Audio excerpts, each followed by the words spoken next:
वो इतनी मोटी थी कि एक कुर्सी में नहीं समाती थी। उसके लिए कुर्सी में बैठना मुश्किल हो जाता था।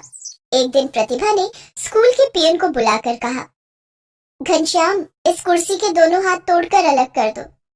क्यों मैडम जी, क्या हुआ? इसके दोनों हाथ मुझे चुभते हैं, मुझे ठीक से बैठने नहीं देते। घनश्याम कुर्सी के दोनों हाथ छूकर देखता है और कहता है, इन्हें तोड़ने में ज्यादा मेहनत नहीं करनी पड़ेगी। आपके वजन के भार से ये पहले ही हिलने लगी है, ये देखिए। घनश्याम कुर्सी के दोनों हाथ हिलाकर प्रतिभा को दिखाता है और एक ही झटके में उन्हें तोड़ देता है। ये लीजिए मैडम जी, ये तो अलग हो गए। अब आपको परेशान नहीं करेंगे, आप आराम से बैठिए। घनश्याम ने इसलिए प्रतिभा की कुर्सी के दोनों हाथ तोड़कर अलग कर दिए थे ताकि प्रतिभा कुर्सी में समा सके। उस दिन जैसे ही वो क्लास में पहुंची, उसने देखा कि ब्लैक बोर्ड पर किसी बच्चे ने हम्टी डम्टी की तस्वीर बना दी थी। बच्चे उसे मजाक में हम्टी डम्टी मैडम कहकर उसका मजाक उड़ाते थे। ब्लैक बोर्ड पर हम्टी डम्टी की तस्वीर देखकर प्रतिभा भड़क जाती है। वो गुस्से में बोली, ये हम्टी डम्टी की तस्वीर किसने बनाई है? किसी बच्चे ने कोई जवाब नहीं दिया। प्रतिभा ने डस्टर से हम्टी डम्टी की तस्वीर मिटा दी। प्रतिभा जानती थी कि उसके मोटापे की वजह से बच्चे उसका बहुत मजाक उड़ाते हैं, लेकिन फिर भी वो अपना मोटापा कम नहीं कर पाती थी क्योंकि उसे खाने का बहुत शौक था। वो ज्यादातर फास्ट फूड खाया करती थी। स्कूल आने से पहले वो आलू के पराठे खाकर आती थी। लंच में वो मैगी जरूर खाती और स्कूल की छुट्टी के बाद गोलगप्पे, मोमोज और बर्गर खाना उसका पसंदीदा काम था, जिससे उसका वजन दिन पर दिन बढ़ता जा रहा था।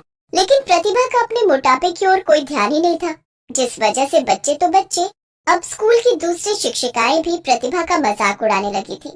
अपने मोटापे की वजह से वो काफी धीरे धीरे चल पाती थी। वो देखो, प्रतिभा आ रही है, खाने की दुकान। मुझे तो डर लगता है कि इसके चलने से कहीं धरती न फट जाए। पता नहीं धरती माता इसका बोझ कैसे संभाल पाती होगी। प्रतिभा जानती थी कि स्कूल की दूसरी शिक्षिकाएं भी उसके मोटापे का मजाक उड़ाती हैं, लेकिन फिर भी वो अपना मोटापा कम करने के लिए कुछ नहीं करती थी। एक दिन स्कूल में टीचर्स डे पर खास कार्यक्रम का आयोजन किया गया था। कॉमन रूम में बैठकर सभी शिक्षिकाएं आपस में बातें कर रही थी। मैं तो डिजाइनर साड़ी और पेंसिल हील सैंडल पहन कर आऊंगी। मैं तो लहंगा पहन कर आऊंगी और हाई हील पहनूंगी। सभी शिक्षिकाएं इस तरह से अपना लुक तैयार कर रही थी। प्रतिभा ने भी सोचा, मैं भी डिजाइनर साड़ी और पेंसिल हील सैंडल पहन कर आऊंगी। मैं भी इनकी तरह खूबसूरत दिखूंगी। हालांकि प्रतिभा ने ना तो कभी डिजाइनर साड़ी पहनी थी और ना ही पेंसिल हील सैंडल, लेकिन सुंदर दिखने की चाहत में उसने टीचर्स डे के दिन डिजाइनर साड़ी और पेंसिल हील सैंडल पहनने की ठान ली। उसी दिन शाम को वो बाजार जाकर अपने लिए डिजाइनर साड़ी और पेंसिल हील सैंडल खरीद लेती है और टीचर्स डे के दिन वो उन्हें पहनकर स्कूल जाती है। सभी बच्चे उस दिन स्टेज शो करते हैं और शो के बाद अनाउंस करते हैं कि आप सभी मैम से अनुरोध है कि आप सभी स्टेज पर आएं और रैंप वॉक करें। अनाउंसमेंट सुनकर सभी शिक्षिकाएं स्टेज पर आ जाती हैं। प्रतिभा भी स्टेज पर आती है। सभी शिक्षिकाएं रैंप पर कैट वॉक करने लगती है, लेकिन प्रतिभा जब कैट वॉक करने लगती है तो वो अपने मोटापे के कारण हाई हील सैंडल नहीं संभाल पाती है और स्टेज पर धड़ाम से गिर जाती है। ये सब देखकर सभी बच्चे जोर जोर से हंसने लगते हैं। प्रतिभा को बहुत बुरा लगता है। तब स्कूल की प्रिंसिपल प्रतिभा को उठाती है और सभी बच्चों को डांट कर चुप करा देती है। दूसरे दिन प्रतिभा जब स्कूल आती है और बच्चों को पढ़ाने के लिए क्लासरूम में जाती है तो देखती है कि किसी बच्चे ने ब्लैक बोर्ड पर हम्टी डम्टी की तस्वीर बनाई थी जो कि जमीन पर गिरा हुआ था। वो समझ जाती है कि बच्चे उसी का मजाक उड़ा रहे हैं। उस दिन तो हद ही हो गई। किसी बच्चे ने गोदाम में पड़ी पुरानी कुर्सी लाकर प्रतिभा के टेबल के पास रख दी। प्रतिभा जैसे ही कुर्सी पर बैठी, कुर्सी टूट गई और प्रतिभा फिर से जमीन पर गिर गई। इस बार उसे ज्यादा ही चोट लग गई थी। वो दर्द के मारे चीखने लगी।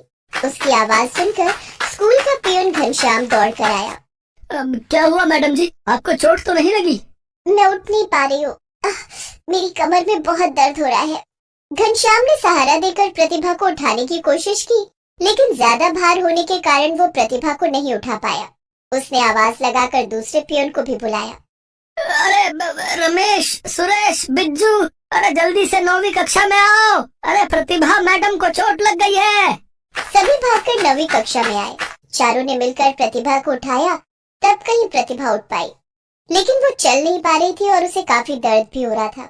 स्कूल की प्रिंसिपल ने फोन करके एम्बुलेंस बुलाया और प्रतिभा को अस्पताल लेकर गई। अस्पताल में इनकी कमर की हड्डी में हेयर लाइन क्रैक आ गया है। काफी वजन होने के कारण उसे ठीक होने में टाइम लगेगा। इन्हें अभी 1 महीने तक बेड रेस्ट की जरूरत है। Okay doctor. डॉक्टर प्रतिभा का इलाज करता है और उसे घर भेज देता है। प्रतिभा 1 महीने से भी ज्यादा वक्त तक बेड रेस्ट पर रहती है। बेड पर बैठे बैठे वो और भी खाने लगी, जिस कारण वो पहले से भी ज्यादा मोटी हो जाती है। अब तो मैं पहले से भी ज्यादा मोटी हो गई हूँ। बच्चे तो मेरा और ज्यादा मजाक उड़ाएंगे। मुझे कुछ करना होगा। इस बार टीचर्स डे पर मैं पतली होकर रैंप वॉक करूंगी। प्रतिभा प्रिंसिपल से कहकर कुछ दिन की छुट्टी और मांग लेती है।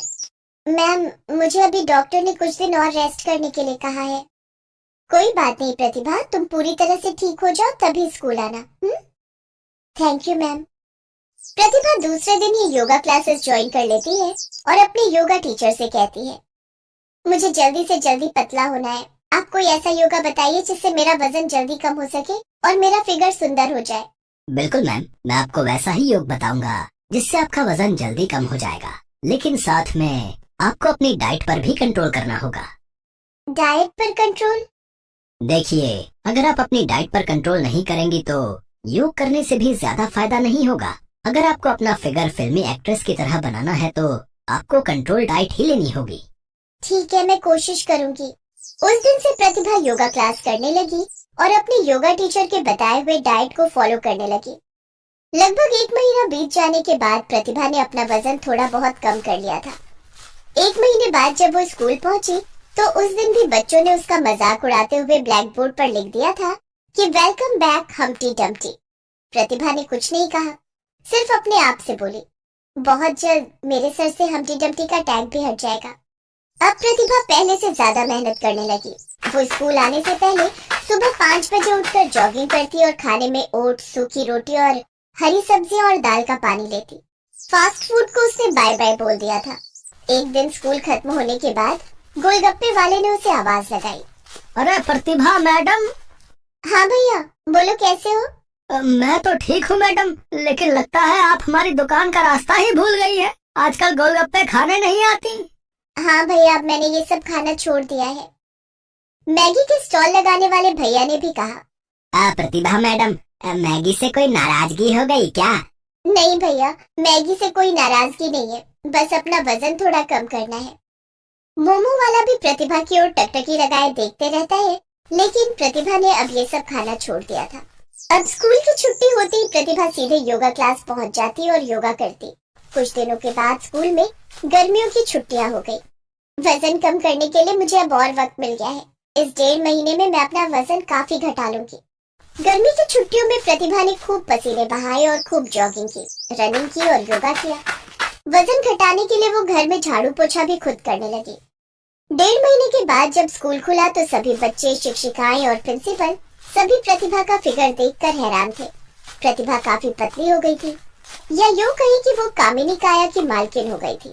बच्चों ने ब्लैक बोर्ड पर बनाई हुई हम्टी डम्टी की तस्वीर मिटा दी। प्रतिभा के लिए अब नई कुर्सी आई जिसमें कुर्सी के दोनों हाथ सही सलामत थे। लगभग 1.5 महीने के बाद फिर से टीचर्स डे का दिन आ गया। इस बार भी स्कूल में कार्यक्रम था। इस बार भी प्रतिभा ने डिजाइनर साड़ी और पेंसिल हील की सैंडल पहनी थी, लेकिन इस बार वो सबसे सुंदर लग रही थी। अब वो पहले की तरह धीरे धीरे नहीं चलती थी। पेंसिल हील में उसने स्टेज पर कैट वॉक किया, जिसे देखकर सभी बच्चे मंत्रमुग्ध हो गए। प्रतिभा को बेस्ट ब्यूटीफुल फिगर का अवार्ड भी दिया गया। बच्चों ने प्रतिभा से माफी भी मांगी। प्रतिभा ने सभी बच्चों को गले से लगा लिया और हंसते हुए बोली, वैसे हम्टी डम्टी भी बुरा नाम नहीं है। सभी बच्चे हंसने लगे। गरीब